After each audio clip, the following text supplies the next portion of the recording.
Hello, everybody, and welcome to Session 0 of Season 2 of Tales of Aneria. Yeah! Or I should call it The Shattered Realms. You heard everybody else shouting in the background. We'll get to them in just a moment here. I just wanted to say... Sorry. Oh no. Switch back again. Switch back, please. We'll get to everybody else in just a moment here. Okay, now you don't can exist. This is like during a musical, someone pokes their head through the screen. Exactly.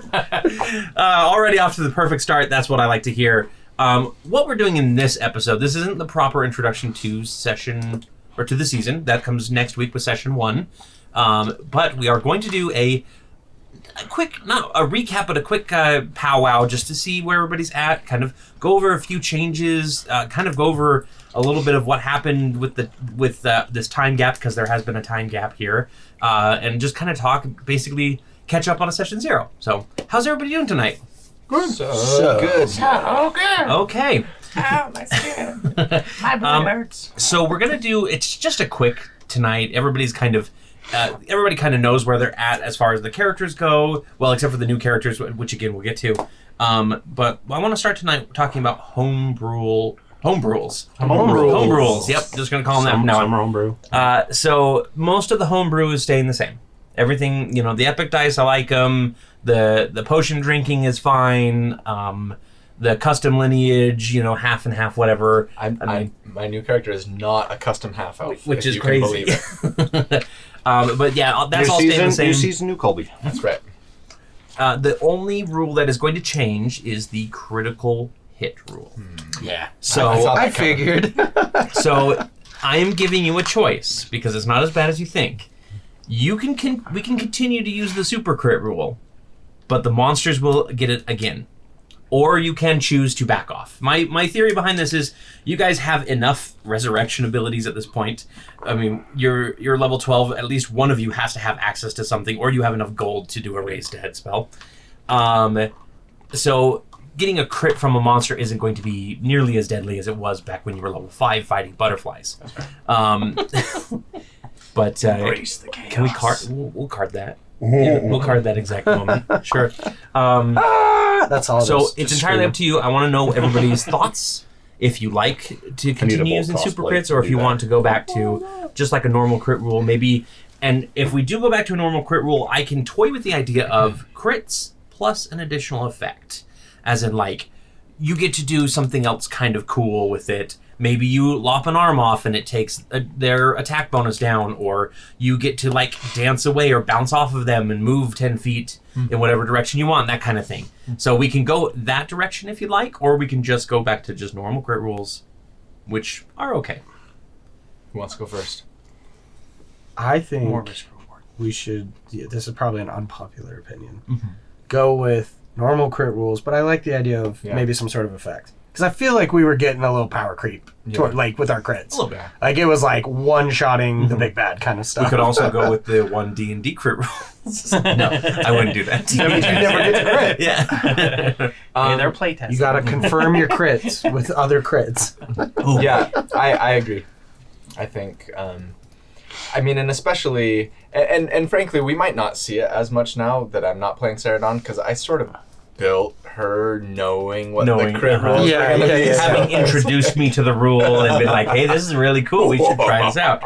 Yeah, I know what manipulation looks like. I just don't want to get one shot by a monster. Yeah, and so I guess on the one hand, like I don't know that it would be as egregious for us from players like being overpowered. That said, like, I'm okay to stick to the main rules, and I think having like a cool extra little something cool happens is always keeps it interesting. And to me, it's like we have the epic dice to augment and make that a little bit better, and that keeps those from getting out of hand, because then you don't have me or somebody else throwing like all my crit dice. Or that's another thing. Yeah, it's like I crit. Oh, okay. Well, then I'm gonna add my epic die too. And yeah. I have an alternative as well, unless Scott, you wanted to. I've been thinking about it too, and ever since you mentioned it a while ago, I think regular crit rules seems fine. Especially if you want to do like a little fun cinematic thing or extra. In 1D&D, the playtest rules, they do say that when you crit, you get inspiration. I like that idea. Yeah, I mean, It encourages you guys to use your inspiration a bit more, which kind of sits there as like a oh no, I need to save this for emergencies. Yeah. It's also less pressure on the DM because then you're not like, you get inspiration. Everyone else is like, but I me. role played really well too. Yeah.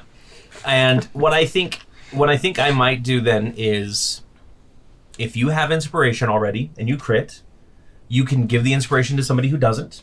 And if everybody has inspiration already, then we can discuss an extra effect that happens. Cool. So we can make it seem like if you guys rack up the energy for it, rack up the full power, you can or you can do that in exchange for not giving it to somebody else, right? Now we get to use my 3-5 technique. Because again, I don't want to limit people. Yeah. So is that in addition to the already written rule that a player can gift their inspiration to another player? Yes, if correct. Like it? Yep. So basically, what'll happen is you crit, you do double the dice damage. You basically just take double the dice and roll them. Very cool. And then you either get inspiration, give it to somebody else, or you can do an extra effect on top of that. And again, you can be like, here's what I would like to see happen, and we can see how that works. Cool. Yeah, it's not I would like to kill them. It's I would like to have an extra action. Yeah, no. It would be it wouldn't be like a wish spell. It would be I would like to shoot a fireball out of It's my more eyes. like the wishful thinking spell. I would like to hit them so hard. And I'd like that to be in your hands, at least for me. It just gives you a +1 to you can come up with religion special or something things For the day. on your next religion check. Which is like 5 sessions away. Seriously. Okay, I like that. Yeah, I'll handle most of the special things that happen. But if you have something specific, we can discuss it. But I'd be fine will with not a roll guarantee. table even that we all knew, And I can we develop could just that too. roll and be like, oh cool, now he has acid. Or maybe There's if an you acid wanted pool or to have something. you can choose from this list of, It hurts him though. or even not a have roll table, even if it's you can choose from these 5 things. Yeah. or 10 things. They have critical injury tables and stuff that Oh, can yeah, also that'd work be well. cool. We can Question. find one of those. Would we also consider adopting, if you have the poison condition and you get it again, then you have an extra effect rolled on a that random table that you remember the one we were using before? Oh, you roll a D100 and then the random effect, you pee neon for a week or something stupid. Or every kobold in a 5-mile radius finds you attractive. The old Why still are you erases. not playing It's a a chaos. wild magic sorcerer? I don't understand. It's amazing. I will consider it. That might be a monster coming up here soon. Perfect. 500 kobolds in a trench coat, all attracted to you. 500 kobolds in trench coat, but the trench coat is shaped like a Tarrasque. Oh my gosh. They're just in a Jurassic suit. It's like a New Year's dragon, but it's Tarrasque. Mm-hmm. That's just Coldplay Comic-Con. Yep. All right. Well, that's the only homebrew rule that I had. Any thoughts on homebrew rule? Unless anybody had anything else they'd like to talk about. If somebody doesn't like the potion rule or anything else, and I'm fine with There that. you go. Love it. okay. And then next, is there any new warnings or triggers that people don't want to go over anymore, or anything that has happened in a game that you're like, I really felt uncomfortable with that, but I didn't want to say it out loud, that kind of thing? Well, Make me think here. we can't name any more lions. Yes, we cannot name any more lions. Correct. I cannot name anything Just joking. off the cuff. I need to come up with names beforehand. No, I don't. By the I'm not magic sure. of editing. Yeah. Nothing new. Cool. Yeah, So I'm good. I think what we're going to do next is kind of give you guys a brief update on Aneria and what's been happening and what the Wayward Watch basically did and what the consequences of that. So the events of the last session that took place 2 years ago and are now referred to as the Night of Shifting Stars. So it's sort of this big event where everybody watched as the stars that had already come out amazingly after the beacon was gone suddenly kind of shifted and became this large miasma. There's new formations in the distance that people can see day and night, that sort of thing. The sun is completely visible now, so it's not just a big golden ball. It's got the kind of arcane clockwork around it that shows that it's an artificial sun, and no longer. Question. Yes. Sorry. So we see it as a ball of light with art with yes. So there's So there's the like Game the light of in the middle. Thrones It's like the Game of thing. Thrones. Like, Yeah, exactly. okay. Where it's got the swirling rings around it and everything. Yeah, it's very much you can clearly tell that it's an artificial sun, which kind of makes sense considering where you are. And now scholars are like, oh yeah, we're in the astral sea. This is very obvious. This is a strange thing. And of course, it's been a big boom for scholars and wizards of all types. One other thing to note is that the rivers no longer connect top to bottom with each other. So the Tremecules doesn't like wrap around anymore, and the Aurelius and Gaius don't go up and down. So you can't go through one and come out the other side. It's basically the end of the line, and you flip around, or else you fall off the edge of the world. Some people found that out. Yep, some people found that out the hard way. I think I've heard some people on stream refer to it as conical Aneria because technically it's like a chunk of rock, but Ice cream cone, ice cream cone area. exactly, It's flat on top. it's flat on top. No, Yeah, it's flat It's a area. buzz cut. Hashtag. Yeah, it's a flat top. Yeah. I mean there's mountains and hills and whatnot. But anyway, Flattish an area. the next thing, let's see, what's changed in those 2 years? Basically, the biggest thing that's changed, because most people are just like, oh, this is crazy, but nothing's happening right now. Let's just get back to work. I still got to get the crop in. Exactly, this year. Mhm. The average person definitely does not have big existential crisis beyond the gods, deities, whatever. We'll deal with it if it happens, like if somebody invades, it's fine. But there have been soft invasions, is what I'll call them, or what the populace might want to call them. Basically, refugees or opportunistic people from these other realms have started coming over. It's very infrequent because travel on the astral sea is extremely dangerous. Nobody's figured it out yet. There are airships that still try, but your success rate is like a 30 to 35% chance at this point. But it's still pretty lucrative if you can get out there because all of the other realms don't have a lot of magic to them. That's one thing that people learn pretty quickly is Aneria kind of, when it was formed, took the bulk of the ley lines and the magic with it.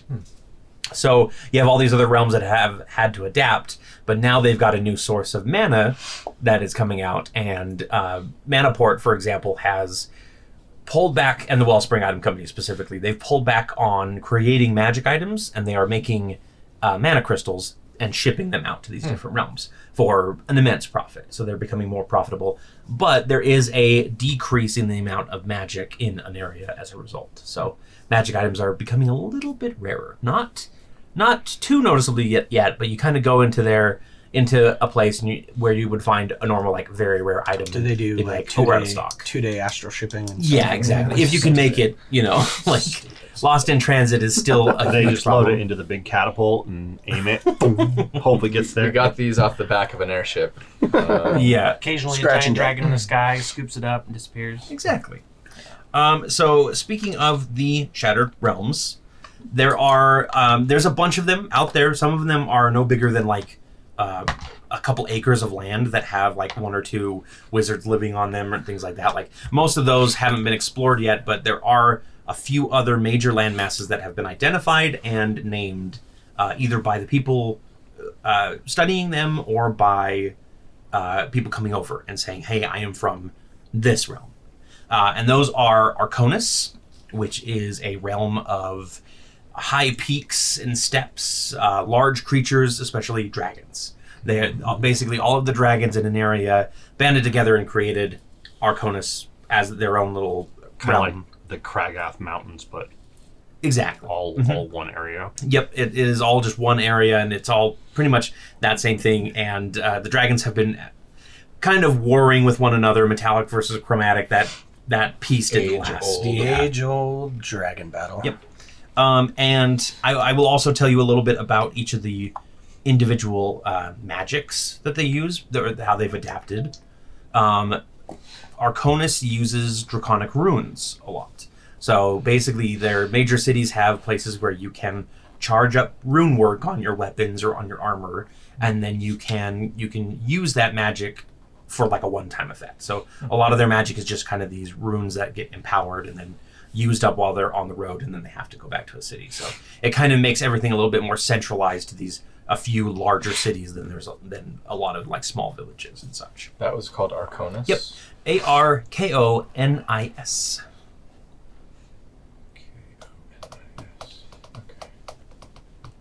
The next realm used to be known as the Evergrowth, but the few people that have kind of come out from it have renamed it for an area as the Everblight Woods.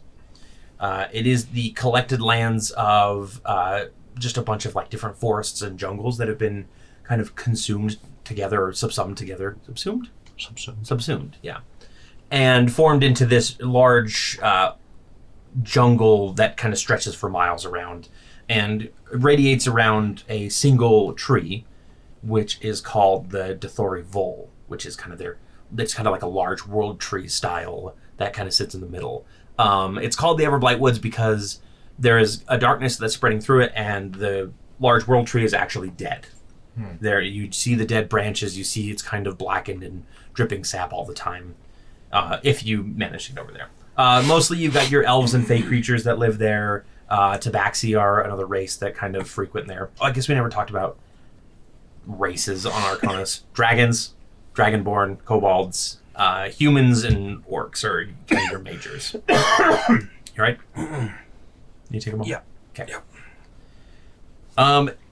And then as far as magic in the Blighted Lands, or not the Blighted Lands, the Everblight Woods goes, it is a lot of herbalism and potion making. Alchemy basically is the form of the day. And then also there is a vast network of mushroom magic, mycelium, fungal magic that is kind of spreading and becoming more and more popular because it can kind of exist in this new blighted area. Magic, yes, indeed. Cool. Mushrooms. What? I like how you're just sitting here because you've heard all this like 10 times. I'm thinking. No, like I have heard this 10 times. Yeah, I've already like told you about all of these over and over again because it's been so long that I had to like bounce the ideas off. Because your wife said, "Shut up." Yes. Fire one more thing about the Everblight. You've been talking it in your sleep about it. Mushrooms. Everblight. The next one is a little bit of an interesting one because there hasn't been any formal like refugees that come from this specific land. There was a formal envoy that was sent over, a skeleton messenger, as it were, ended up in Aneria and at Archdom specifically because it is more to the north. And it basically said that the Eternal Empires are not open to visitors. Please do not come. Eternal Empires? Yep, the Eternal Empires. Eternal Empires. Does this skeleton have 2 NPC lines? I'm from the Eternal Empires, and then it gives the spiel about. Yeah, please do not come here. Yep, and it just stands there. Just has the magic mouth. Yeah. Not really much is known about it. It seems to have kind of a very marsh-like look to it. There's a lot of wasteland, that sort of thing. A lot of blighted lands, even more so than the Everblight Woods. And there are a lot of undead and other dark creatures wandering around. The blight in the Everblight Woods, is it just affecting that world tree, or is it all of the forest? It is not affecting the entire forest right now, but it is spreading. Anybody with a good telescope, which Bolt has a great telescope, I'm assuming at this point. Yeah. But you can see it's not so much it's just killing everything, but it's killing it and covering it in these dark thorns that seem to be almost black in their origin. So. How much of these places can we see with the naked eye? You can see vague shapes. You can't see a specific realm and what's inside of it. You might be Arkonis is definitely the closest realm, so you can make out just the hint of dragons if you squint for long enough. So it might be that big in the sky or something like that. Okay. Yeah, so it's not too big. Closer than the moon. It's not like a star. Yeah. Yeah, I would say size of the moon is probably okay. Yeah. Wow. So not all that far away then. Just a couple miles. Just a couple miles. That's all. A couple miles through the astral sea on an airship that wasn't designed for the astral sea. But yeah. So that's the Eternal Empires. There's also a really large area that appears to be devoid of all life, but it seems too large for just being a random chunk of debris. It looks like it is collected. Scholars have started to calling that the consumed lands because it does look like something has gone through and taken all of the vegetation and everything just out of it. And that's all we really know about that area. That's where the spice is, guys. The spice is there, yes. Control the spice. Then there is one that is actually a very big interest, is the only realm that has more water than Aneria, and that is the oceans of Khermora. Khermora. H-E-R, say that again. Mora. How much do they actually care? A lot. Mora. Very much. Yep. It's basically a large realm, and they've had a little bit more open communication. So they said that the Great Serpent, which is a kind of an old deity in an area, took as much of the ocean water and everything and the islands as they could and wrapped themselves around it to hold it together. So the Great Serpent it's kind of a nebulous, like, does he exist anymore? Is she still there? You know, like, we don't really know what's going on as far as that goes. So it's not like an obvious, like, land mass around. Yeah, it's not like you can't see, like, you just see, like, kind of this, like, it almost just looks like a field holding the ocean in place, if you get that close. Okay. Yeah. So it's just water and islands. It's just water and islands, yeah. The main magic there actually comes from the water itself, because it infuses scales with magical energy, and those scales grow more colorful as more energy gets pumped into them, and then when the energy is used up, they dull. That is basically the home of a lot of there's a big human population there. A lot of different, like, tribal populations ended up there. So you've got your orcs, and you've got you got a little bit of trolls, and then of course there's a lot of the aquatic races. There's a big Etaquathan section. There's a big Axtoli section. Tritons, etc., etc., etc. Yeah. Merman. And then the last large realm that has been identified is called the Deserts of Melinatos. Melinatos. And it's been found out that Melinatos is the god of desert life, and so he collected a lot of the deserts and kind of that arid Death Valley style area into a single realm, and he basically he rules over it, but in the nebulous way, like all gods rule over a place. Again, he's not like a visible presence like Davros or his children were to an area. That is mostly deserts and salt flats, a few oases. Most of their magic comes from the rain and from the wind, because it gets caught up in the air, and then it just comes down as like almost mystical water and gets caught by the largest population, which are Thri-kreen. There's a huge Thri-kreen empire that rules there, and they kind of rule with an iron fist, judging by stories that you've heard. There's a lot of stories of their negativity towards artifice and constructs in general, because there was this huge... Yes, exactly. I made this realm specifically for... to Scott was in a war with the Thri-kreen in past life. He was mad at me that day, and he's like, I'm going to make it. I just think of Rick and Morty when they're just blasting them on the Citadel. Basically what happened, and this is kind of, again, there was this large device called the Eternal Engine that was churning out these gigantic, almost kaiju-sized constructs, and they would rage around the world until they ran out of energy, at which time they would fall dormant until the next rainfall, where they caught more rain and got back up and started rampaging around again. So there's this huge push against artifice as far as the Thri-kreen go, and they kind of won their war. The Eternal Engine is supposedly no more. Supposedly there are some rumors that it still exists, but that is for people who are interested to find out. And yeah, that's pretty much it. Those are the big realms. Again, there are a few little ones running around, but it's pretty much whatever your imagination is at this point. Another thing to note is that after the Night of Shifting Stars, a lot of knowledge that was thought lost was suddenly discovered again. Libraries found old books that they completely had been looking over, whole sections that they completely missed because the barrier is no longer blocking their memories, and they can actually research what happened to an area in the past. So it's not just a select few that still know what happened. It's kind of becoming more and more general knowledge that an area used to be a whole world, and now it's broken up into this. So it's not only those who have lived long enough know it. It's kind of like, as long as they have an academy, they probably have some knowledge on that. Let's see here. Other changes, the Arcanum. That's probably a pretty important thing to talk about. They never officially dissolved after their bloody nose. They just turned into the First Order. Yes. Sucking up all the mana so they can shoot the other ones. Yep.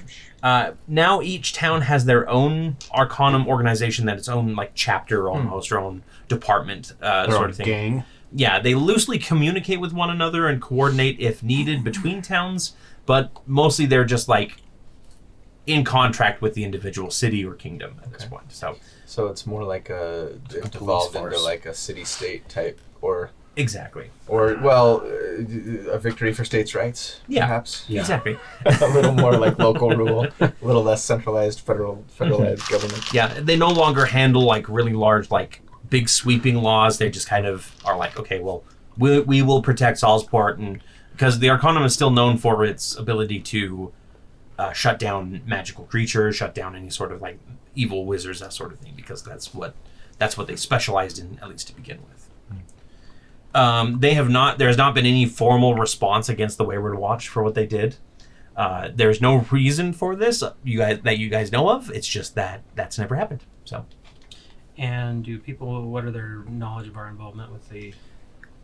I would say that the general public doesn't really know or care. They know that some group, obviously there's a lot of different adventuring groups that claim that they took down the beacon. There's several crime organizations that have sprung back up that said that they were the ones to take down the beacon during like a jailbreak of some kind. And it's Forget it's about one of those the realms. things, We need to protect our reputation. Yeah. I would say most nobles and most kind of like higher ups in individual cities are going to have some knowledge that the Wayward Watch was involved, either from their individual Arcanum contacts or just word of mouth that gets around. Networks. Make this change, Astral Scene, Travel, Wayward Watch. Oh, yeah, the Wayward Watch has kind of moved on to various things. They're not they still call themselves the Wayward Watch and still introduce themselves that way, but Ezra is continuing to work on his Scroll of Redemption, and he is also continuing tracking down Zolvric to try and find out where the Lich is hiding and what he's planning, because that year's expired now, so it's time to get on the trail, as it were. Wait, I thought it was 10 years. Was it 10 years? I thought it was just a year, but it could be 10 years. I don't remember.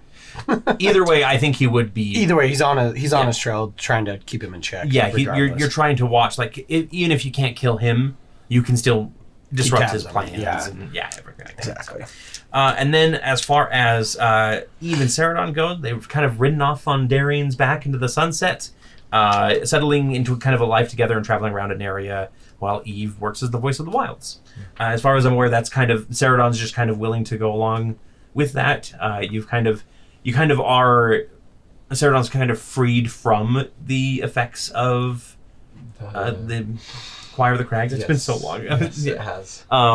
But it's more of a, like, you can still speak with them and you can still like communicate with them in your dreams and everything, but there's more of a distant, like, respect, not a direct hand in what you're doing anymore. Right. So, yeah. So that's kind of where those are. And then I want to talk about Bolt and Victor. Who would like to start and tell us kind of what they've been doing the past 2 years?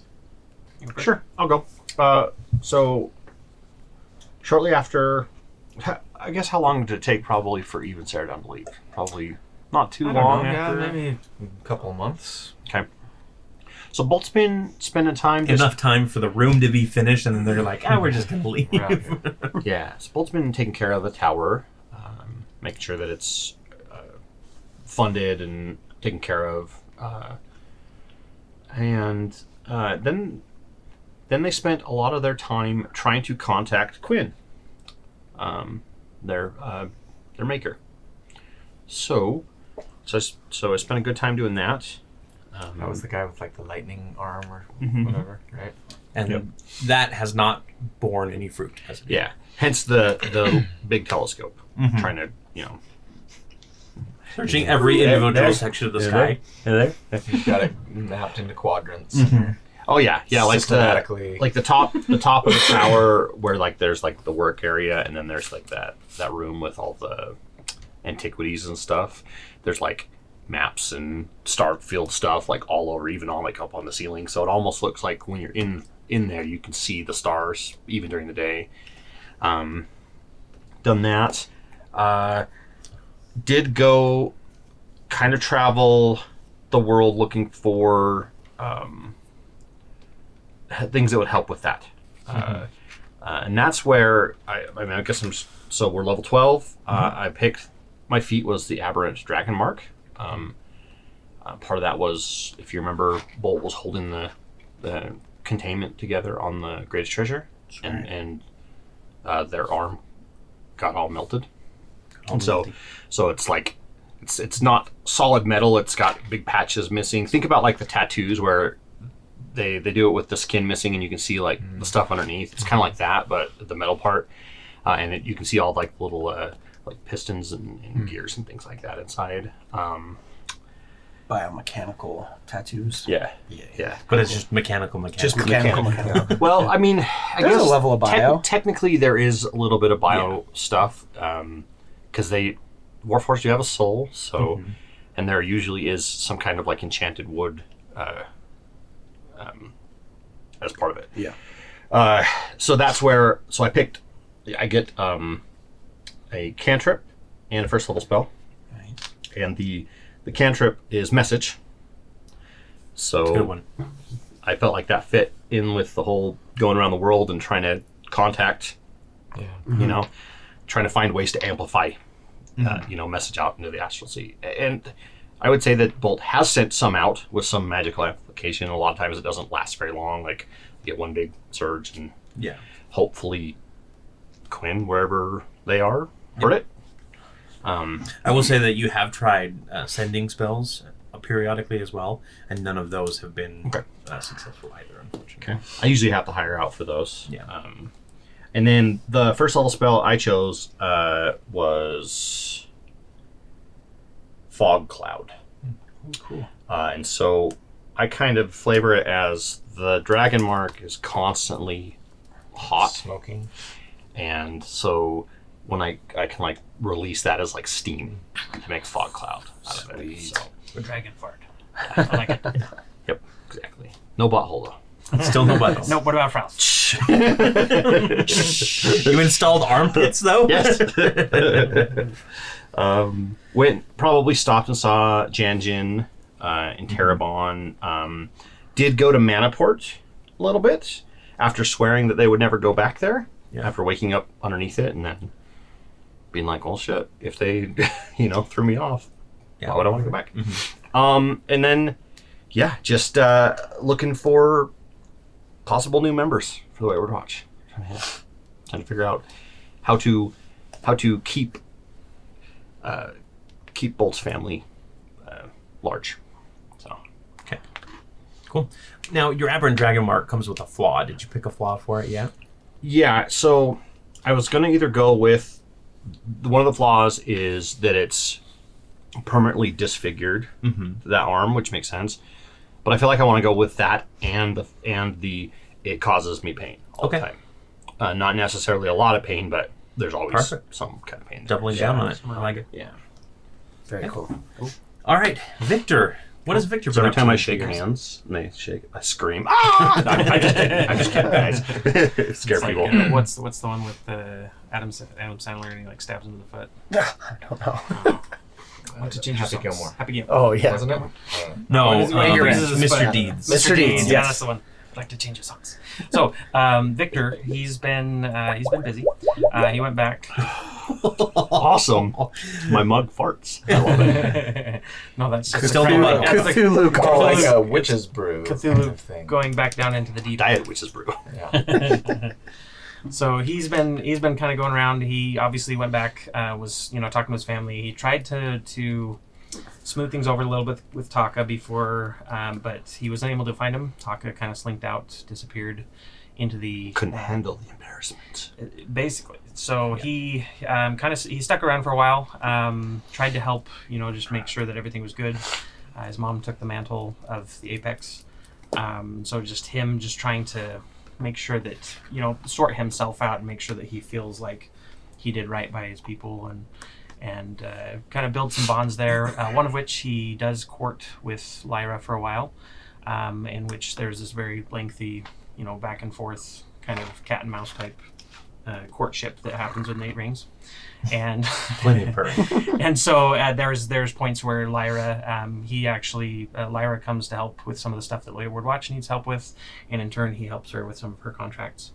But yeah, he's pretty serious about it, serious enough that he actually chose to join her in the Onyx Wing. And right now there's still in that stage of in the 8 Rings, it's whoever's kind of the stronger, the more prominent is kind of where the other person would kind of take their name, and they haven't quite seen eye to eye who is prime in that respect, in that relationship. So yeah, he's been pursuing that, obviously kind of coming back and making sure that everyone knows the true tenets of the creed, and trying to not necessarily change the way that things are, but more so make sure that the heart of the creed is there, not necessarily the way it was implemented. The heart of the cards. Did you ever meet back up with Dratia? Yes, I think she's back in at some point she'd been back in there, right? Yeah. Mm-hmm. Yep. She has just kind of been, again, as far as the 8 Rings goes, beyond their typical what they've been doing, they've been working on recovering what they can of Hasmon Day. Yes. They've been going out, they've been purchasing airships, they've been going out to... Is the fog gone? Yes. Mm-hmm. The fog is gone. Sweet. The broken Expanse is completely revealed, and in fact it's kind of being colonized by the 8 Rings, just a tiny bit. It's they're not quite ready to just settle down there yet, but there is plenty of toying with the idea of hey, Now this they're is all where we're British. from. Yeah. That's Opal Wings. The red cuts are coming. Yeah, right. The Opal Wing's a big part of that. And then I'm trying to They have see. greatly helped the Skywell population, though. Yeah. So yeah, that's kind of what he's been a little bit kind of distracted and enamored with getting back to having a family, but at the same time he still has very strong. You find that it's probably a little bit of it is him trying to escape the idea that Eve and Ezra and other people had kind of gone to do their own things, and him trying to bury himself in that. But yeah, just doing chaotic Victor things. Perfect. And that brings us to the new characters. Now, we're going to get into the individual descriptions of them and everything coming up in session 1, which will be a week for you. It will be a few minutes for us. Way to break the illusion. Sorry. Well, that's fine. It's I'll be wearing the same clothes. I swear. You guys didn't bring a change of clothes? So I want to just go over, give us a quick summary of the character, race, class, maybe concept behind them, maybe you talk about their ideal, their flaw, etc., etc. If you have that formally, or if not, just just a little bit of a teaser to get people interested in what they're about.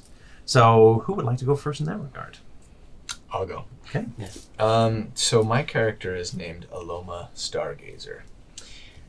He is, as is my wont, a cleric / druid / warlock. Mostly cleric so far, but probably druid from here on out. If you called it, put a skull and crossbones. For those of you who watch the D4 channel, basically this is a combination of what would be my nature cleric plus my life cleric plus my stars druid, the moon and stars. I kind of built them, I kind of took concepts from each of them and sort of combined them into one character. And yeah, he is technically a kitsune, though I describe him looking a little more wolf-like than fox-like. Yeah. Which isn't, it's not uncommon for the kitsune in an area to have wolf-like features. His snout might be a little not quite as narrow, a little broader. Yep. And there are technically a little wolf more jowly. race, but it's all intermingling anyway. Yeah. And what else? I mean, I guess he's got a little genie, a Tao spirit that resides in a ring that he wears on his tail. Tail ring. Yeah, it's a tail ring. Nice. And I'm not sure what else. Right now, he's basically looking for answers to like the voice that he has felt has been calling him since he was a pup, which he thought was Davros, and thus the light cleric, right? But then when the stars were revealed, and then even later the moon, he kind of had this epiphany that no, like this is the voice that I've kind of been hearing that's been calling and guiding me. And it wasn't. Davros is the sun. Davros is the sun. Right. Yeah. And so now he's sort of basically on the hunt for to try and learn more about the moon and who or what she might be, and he's kind of recently heard about the Wayward Watch and that they were sort of the ones responsible for the initial revelation, and so he's kind of been searching for them now to see if he can't learn more about what they did and if they know anything else about the moon in particular, I think, but just the heavens in general. So yeah, Stars Druid. I don't know if I said that. So Light Cleric, Stars Druid, Genie Warlock. Eventually, Creation Bard. That'll come later. Yeah. And dip into fighter just for All right. Yes. Wonderful. I cannot wait to meet him. Yes. And let's talk about Aramis. Yes. So Aramis Alderhelm is a half-elf. He is a College of Swords bard and a Vengeance paladin. So kind of a cool little dichotomy there. He has had tragedy, as all adventurers do. That's why they adventure. Yep. Wait, only the rogue's supposed to have tragedy. So both my parents. he's a bit on a warpath at the moment. With his last initiative being to find the Wayward Watch. Okay. That's it. All right. What's the last name again? Alderhelm. Alderhelm. Yeah. Love it. What was the? I got a question for both of you. Yeah. What was the name inspiration? Random generator? So Just thought up randomly, or do you I have like a story behind it? like a constantly evolving homebrew world that I just slowly tinker with. In case, there's ever a time we need a one-shot or whatever. Yeah. And so I have all these names of places and deities and whatever, and every now and again I'm like, I don't feel like coming up with one. There we go. Yes. So that's where that comes I like from. it. I don't remember on mine.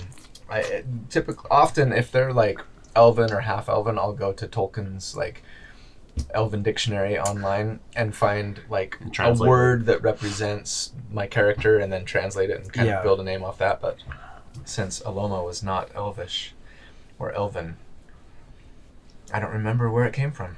I just like the sound of it. It's got a nice ring to it.